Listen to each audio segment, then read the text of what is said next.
Good morning, Juan Diego. I'm Dr. Colosimo, principal of Juan Diego, and this is our first installment of the Weekly Juan Diego. And I'm here with my lifelong friend and assistant principal, Mr. Dave Brunetti, and I welcome you to the show this morning, Mr. Thank Brunetti. you. As always, it's been a while since we've done this. It's good to do it again. So it's what, almost the end of 3 weeks of school. Tomorrow will be 3 weeks. So tell me, what's life been like, restarting Juan Diego this year? You know, it's always a little bit of a question mark. You never know. Is it going to be smooth? We have this chunk of time in August up till Labor Day, which is kind of surreal anyway. But this year it's been really kind of smooth. We've had so many activities with sports and retreats and student gatherings and faculty meetings, and you cram so much into that 3 weeks. And it's all really gone very, very smooth. The kids are in have a great disposition this year. Are we getting good leadership? I think we have good leadership. We have leadership on lots of levels. We have some students that are really emerging real quickly, rising to the surface, and some really unexpected students, I would say. And then our faculty is rising, and we have some new staff members, and people are figuring out their roles. But I think it's a solid start.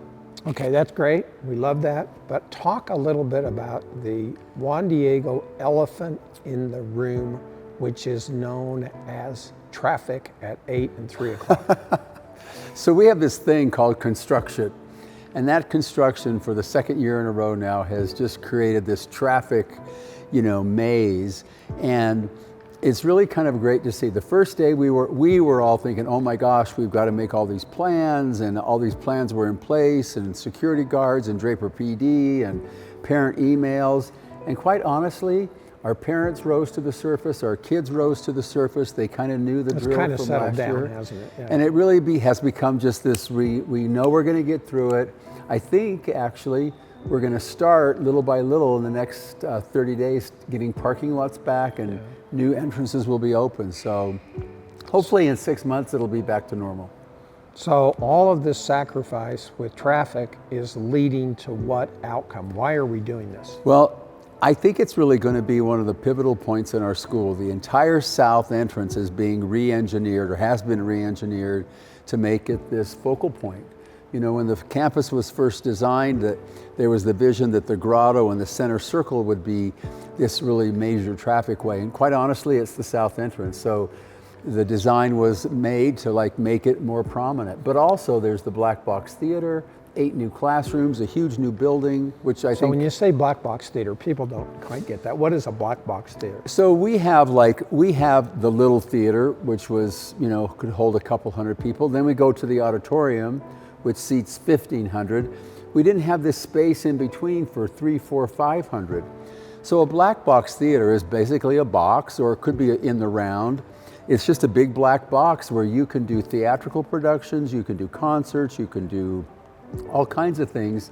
You can have the stage in the middle of the room so people are sitting all around. It's just a real flexible space. Yeah. So that will be a real boon to our performing arts department. You could have a dance recital there. You Totally. could have a orchestra, band, all that stuff. You could have mass, you could have a retreat, you could have a cocktail party and a dinner, you could have an awards assembly for a small group, a team dinner. You could have all kinds of things. Yeah. I've always thought of that south entrance to the school as our backyard. It kind of felt like the backyard. There was our loading docks there, and our maintenance and janitorial stuff as the big trucks come in to be in the, bring food or whatever they do. And the reason for that is that historically, when the Skaggs Catholic Center opened, there was no 3rd East. There was no 3rd East going south, and there was no 1950 going west. Right. They were just big alfalfa fields. So all of the traffic came to us from the north side. And then when 3rd East and 1950 opened, that became the main entrance to the school. It all changed. But it always felt like they were just coming into our backyard. The back door, yeah. So what are we going to do with the Juan Diego statue? What's happened with that? Well, it's kind of a personal, it's exciting for me personally. Juan Diego used to be off to the side in a beautiful little plaza, but with the new entrance, Juan Diego is front and center, right in the middle. You cannot help but pass this icon of our patron saint, which will be beautifully lit.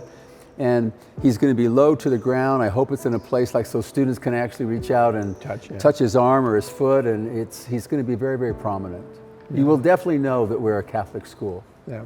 So now tell me a little bit about this UFA scholarship program.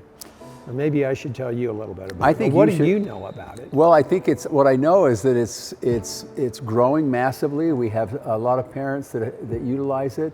It's a game changer for a lot of different families. It provides access to Catholic education for people that would not have access, but so, you know more. Yeah, I do. Utah Fits All is the name of the scholarship program, and it's this annual application where families can apply, and if they're selected in the lottery, each student they have will get an $8,000 scholarship from the state.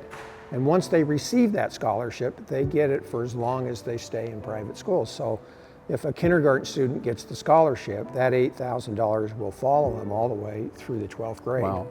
And really it was Juan Diego that was behind this legislation and this movement that kind of said, private schools need help.